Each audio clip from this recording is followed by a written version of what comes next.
I want to start off with this week's Parsha.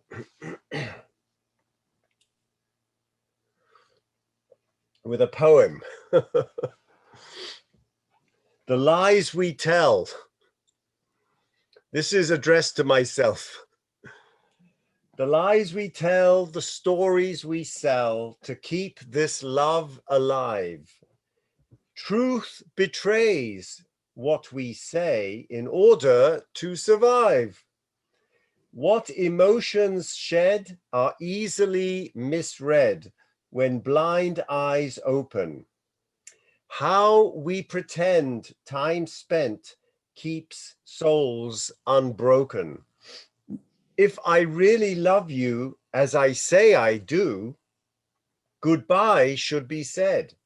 But no, I'll cajole and make you a fool and anchor you here instead. I'd like to come back to that at the end of our talk. Parshas Matos talks about oaths and vows. Vows and oaths, neder and shvur, are both considered weighty matters in Jewish thought. Breaking either is explicitly forbidden by the Bible in our Parsha, chapter 30, verse 3. So if I can share that with you.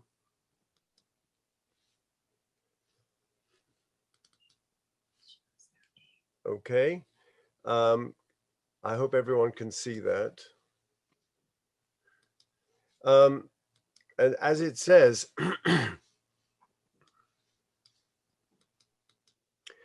Ish ki yido neder ladonai, a man makes a vow to the Lord. O hishova shvua, or he takes an oath. Well, what's the difference between a neder and a shvua is the subject of our discussion. Le'esor isa al nafsho, in order to impose an obligation or a restriction on himself. Lo yachel dvaro, he shall not break his pledge. He must carry out kechol hayotze mipiv yaseh.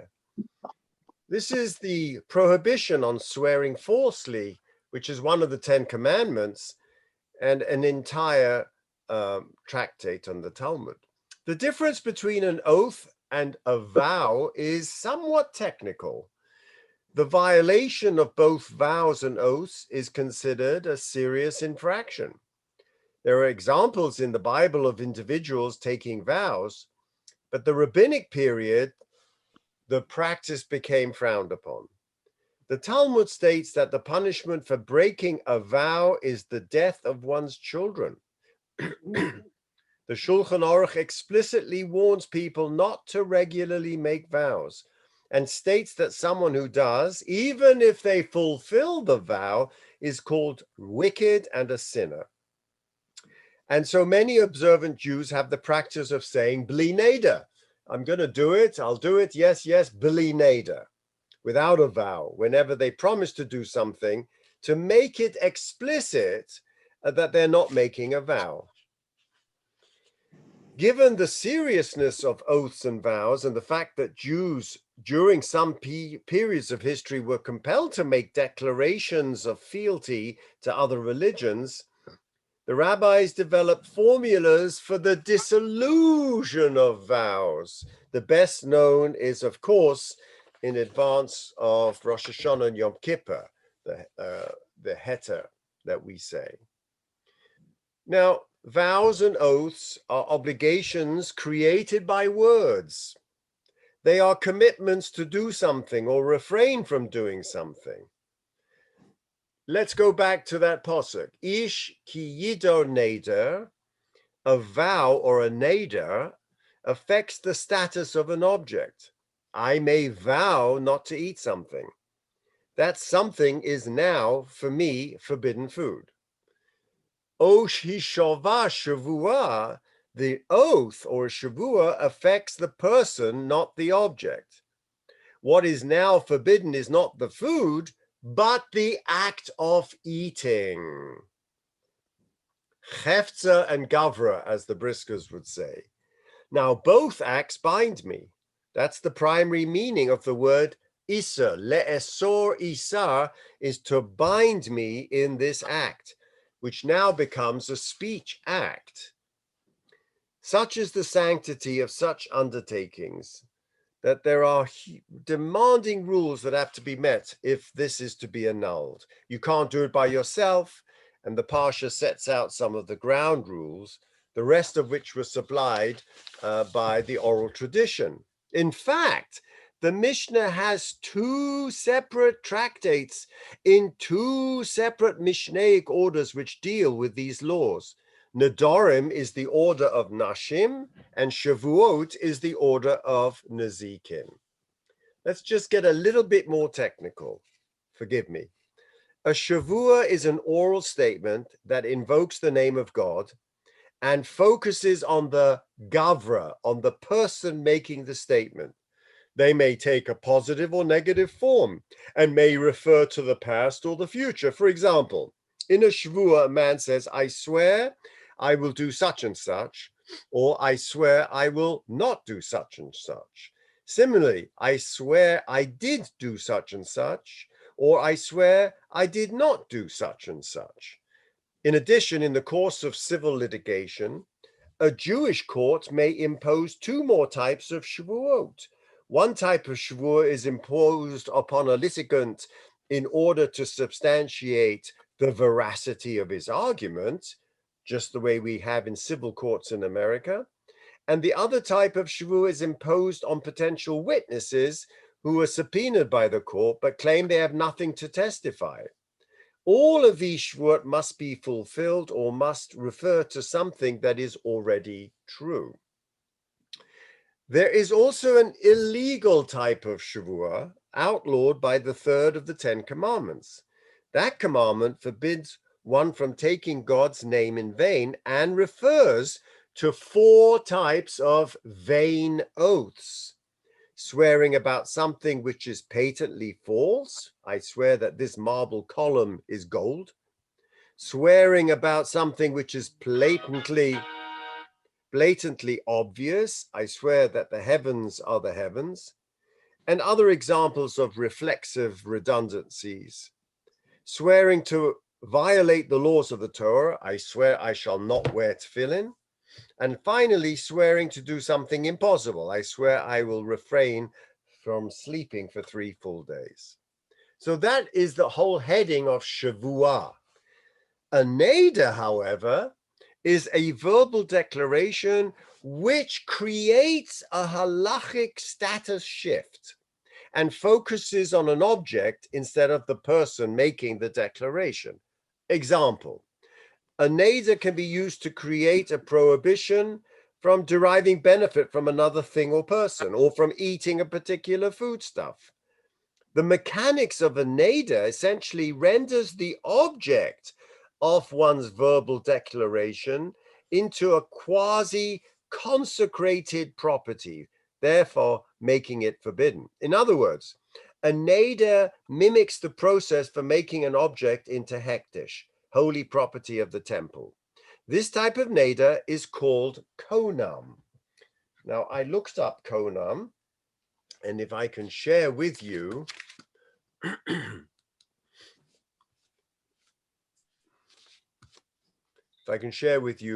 my good friend, Jastro.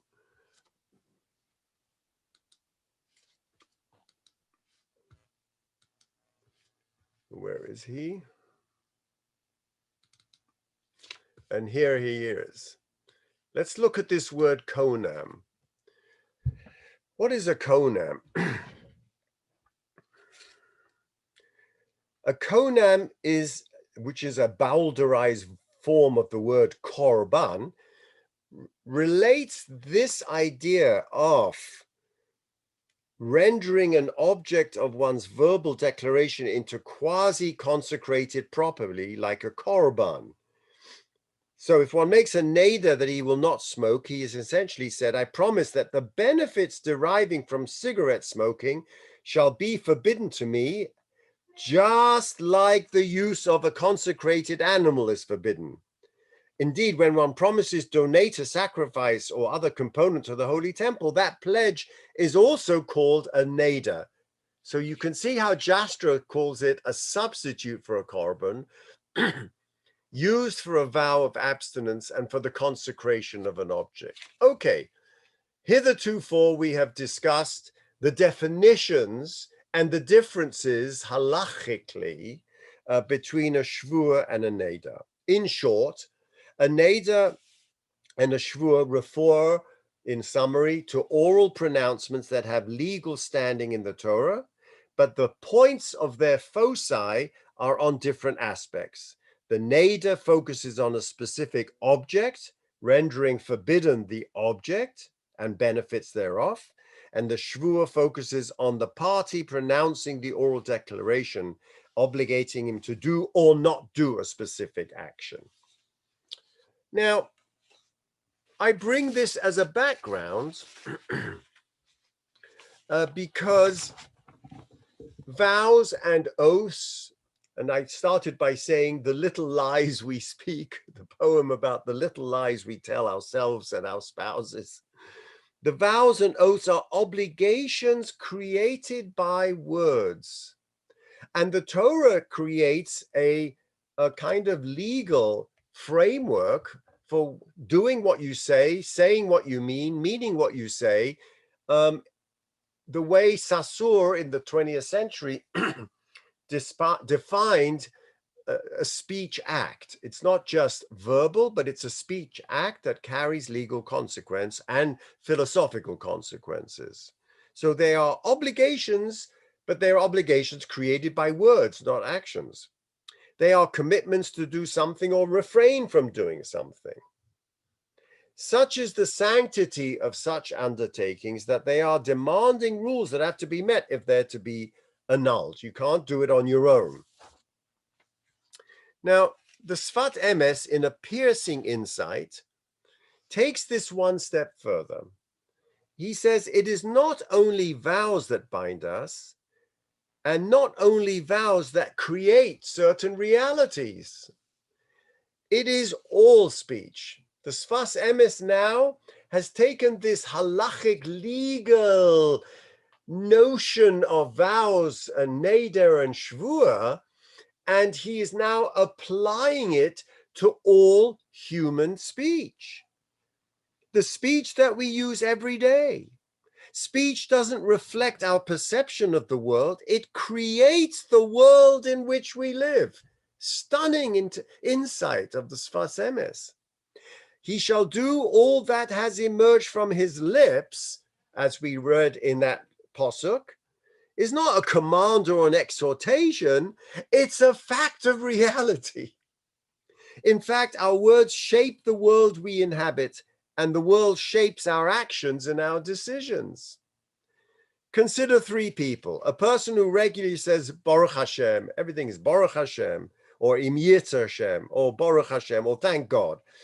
And one who never mentions God altogether.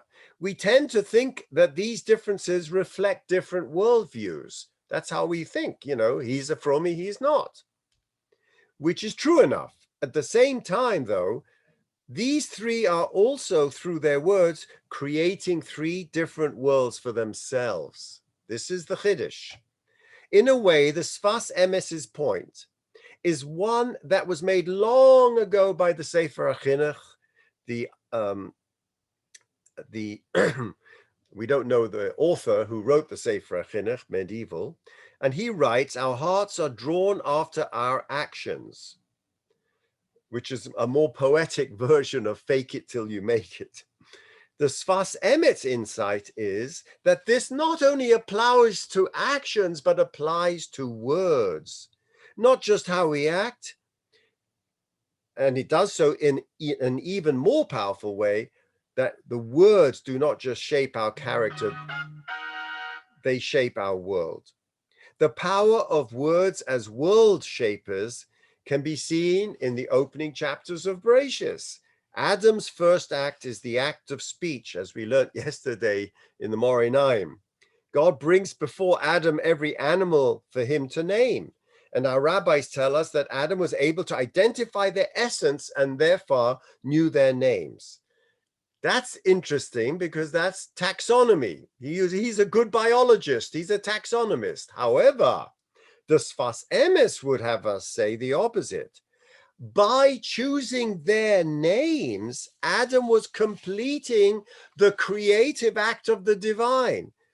Less than what God had done in God's creation of the world, Adam's creation was not a physical one. That had already been done by God. But it was a world-shaping one.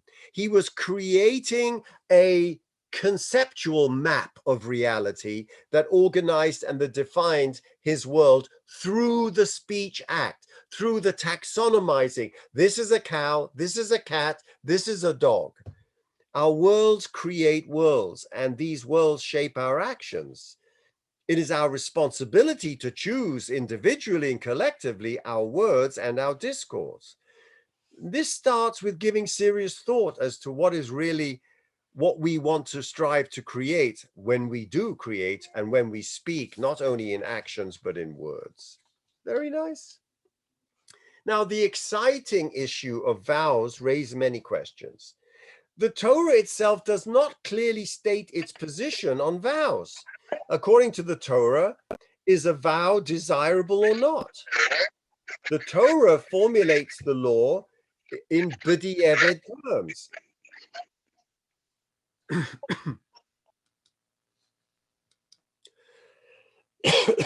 If a man makes a vow, that's what we learned in our posuk. That's b'di'evet. That's after the fact. He's made a vow. If a man already makes a vow, okay, he's got to follow what he has to say. Does that imply that there is no mitzvah to take a vow, and that we're dealing here with an admonition directed at one who has already taken a vow and that he shouldn't break it? Or is it being alluded here that a person is encouraged to take a vow?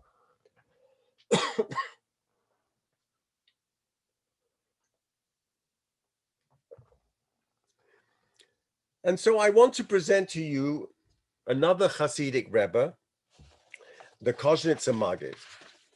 And I want to share with you the most stunning insight that he has on Parshas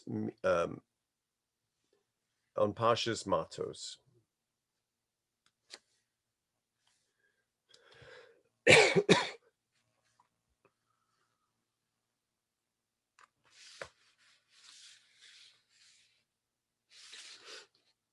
And so I'm going to share my screen and let's learn this piece together. And this is on Parshas Matos in the Koznitzer Maggid. I'm indebted, actually, who brought this to my attention was Rav Itamar Eldar from Yeshiva Har Tzion, because I never would have found this myself. Although I do go through the Avodas Yisrael every week. I love the Koznitzer Maggid.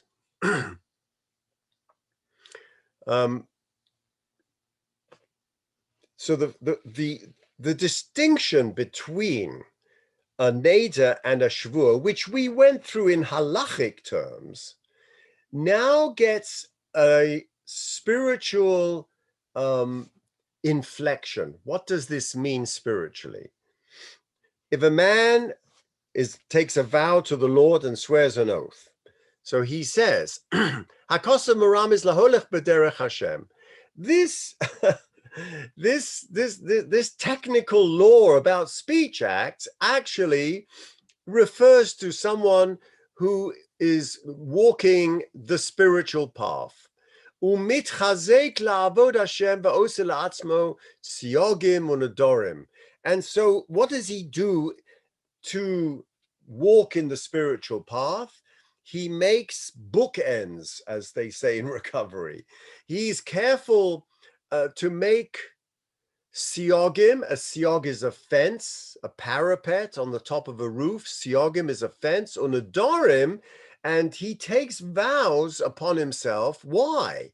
Kedei sheyeh kisei merkava leyotzar, in order that he should become a throne and a chariot to his maker. A throne and a chariot in Hasidus means that my life becomes a vessel or a vehicle for the divine manifestation in this world. And in order to do that, I have to mekadesh myself, b'masha mutali, not just say, I'm not going to do an Aveira and I'm just going to keep the mitzvahs, but in that in-between space called klipas noga, in that in-between gray area where I can enjoy myself and I can do everything because it's allowed, halachically allowed. Spiritually, it may be dubious. So I create these fences and nadarim, these vows to myself, in order that I can sanctify my life and keep away from stuff that may be allowed but not spiritually beneficial. Shehu noder uporish esatzmo mikama inyonim. He withdraws and withholds and swears and separates himself from a number of different things. What does that mean? As he goes, and he's parsing the verse, right? Neder lashem, meaning he does this that his body, his being can be a kind of dira, an apartment for his creator, right? Tanchuma in Noso says, Ratza Kodesh Baruch Hu lasos dira betachtonim. God didn't just want to stay upstairs in the Shemaim. He wanted an apartment down here, a dira betachtonim. That's what he's talking about here. V'nimtza she'al yidei machshavos avela, therefore, according to his intent and his speech act, by doing all these acts that bookend his behavior,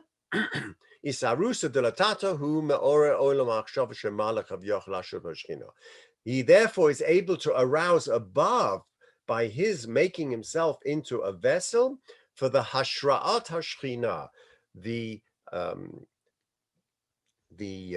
devolvement of the divine, hashras hashchina, on his being. I call it incarnation. The incarnation of the divine by making himself a vessel. And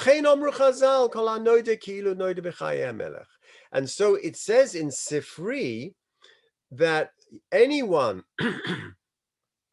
who takes a vow, it's as if he was noided b'chaye hamelech.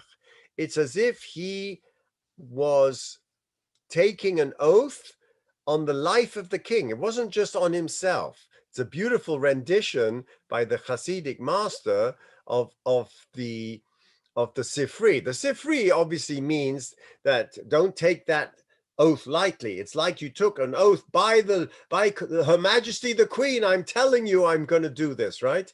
But he says no. He's taking this not the Melech, the local king, but the Melech Malchei Amlochim.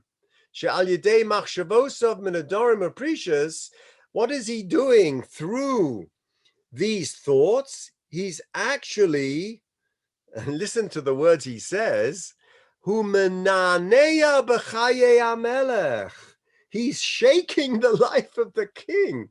He's shaking him, namely his thoughts, as it were, meaning he is shaking the thoughts of the king. Now, what does that mean? A neder, according to the Maggid of Koznitz, constitutes, in this first section of neder, an abstention from certain things or actions. He erects for himself fences and vows, that he vows and separates himself from various things.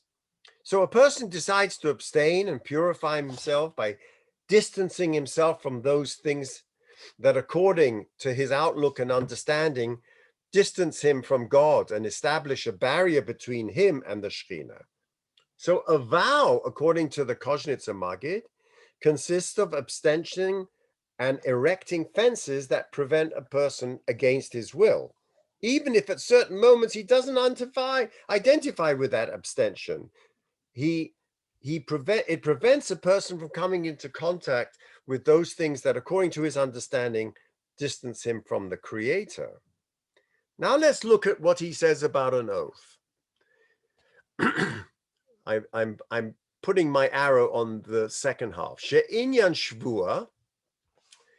The pasuk says, "Oh, hishava shvua."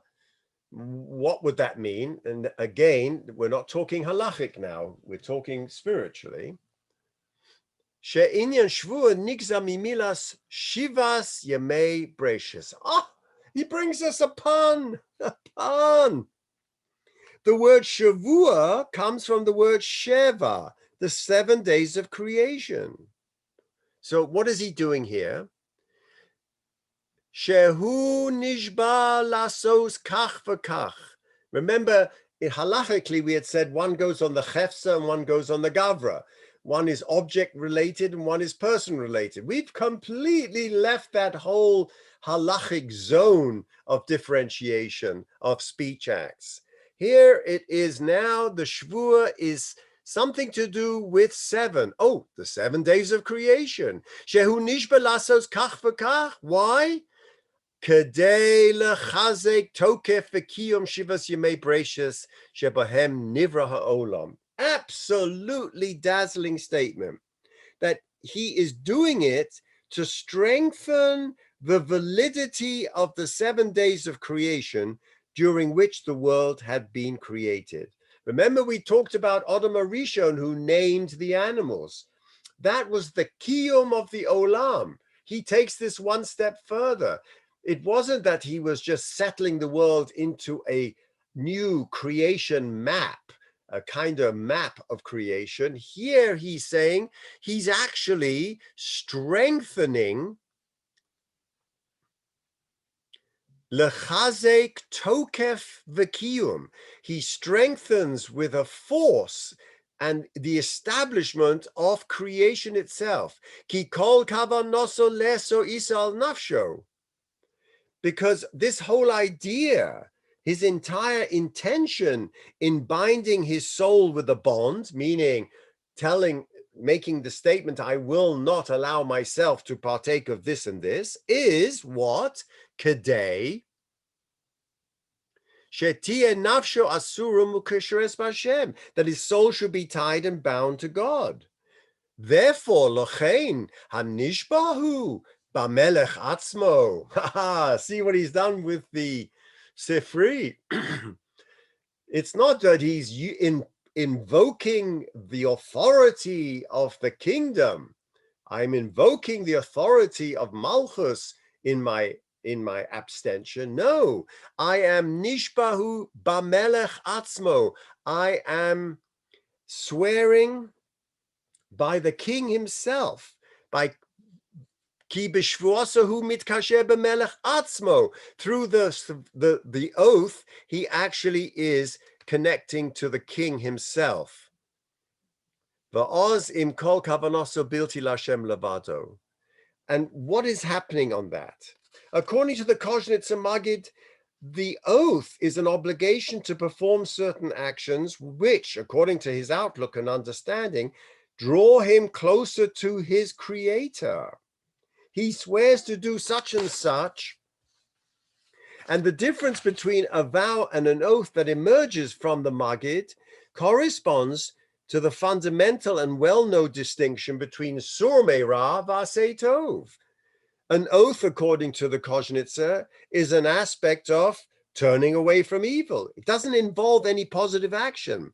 It's entirely an abstention from a negative action, from coming into contact with things that defile and distance a person from God. An oath, on the other hand, is the aspect of doing good.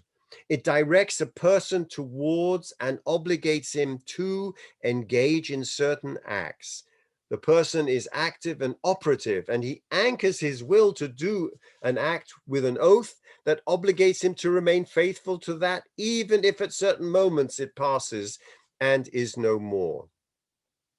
He strengthens his distinction in accordance to what it says in the Sifri. A person takes a vow swears by the life of the king, whereas a person who takes an oath swears by the king himself. It would seem that we are dealing here with a distinction regarding the formulation of the vow and the oath. But the Maggid, however, tries to deepen this so-called halachic distinction and widen it. His understanding is clarified by the description of the respective results of the neder and the shvur, the vow and the oath. The vow brings a person to become a throne and a chariot to Creator, but the oath brings a person to the state that his soul is tied and bound to the Creator. There's a difference between being a chariot and being completely bound. To be a throne and a chariot means to be a vessel. Such a person neither acts or creates, he merely waits to receive and listen.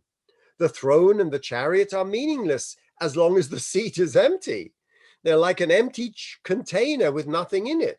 They're ready and prepared for the king to sit down on it.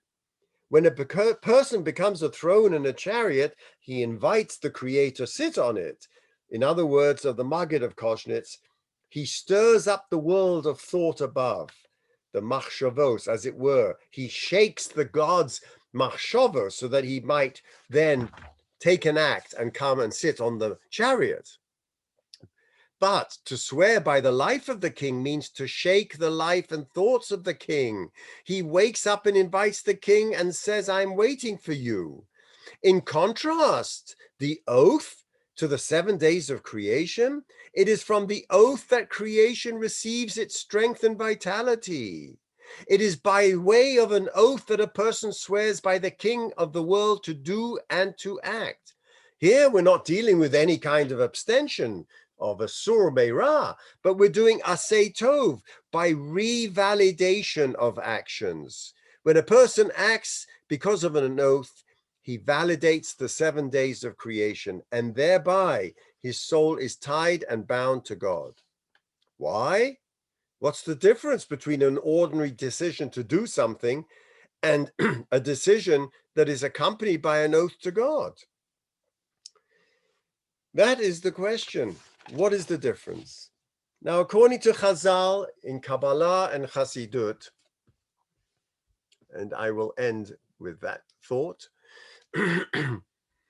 human will is regarded as the innermost and loftiest aspect of man.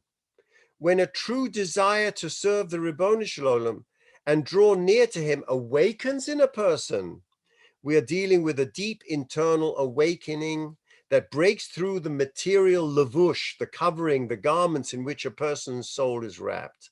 This hisarusa, this spiritual awakening, is indicative of a penetration deep into the depths of a person, and it is from there that it operates.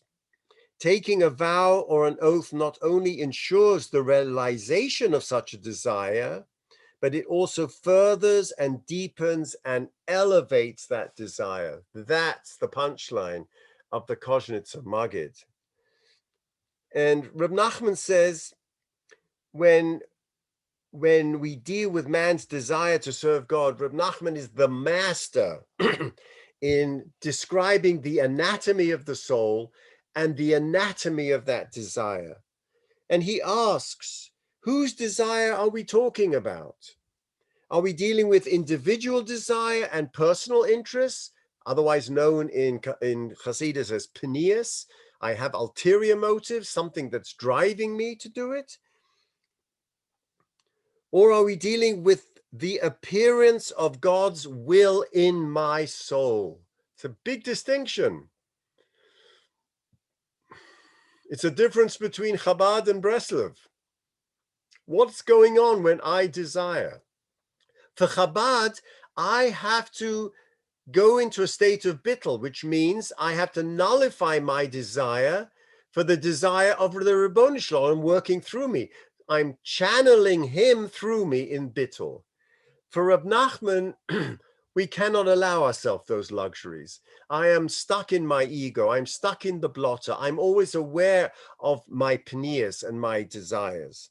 Reb Nachman teaches us that when I wish to perform a certain spiritual avodah, then it is I who has the desire. Even though we're talking about a good desire and a positive desire, we're still talking about my human desire. It's me, it's my ego.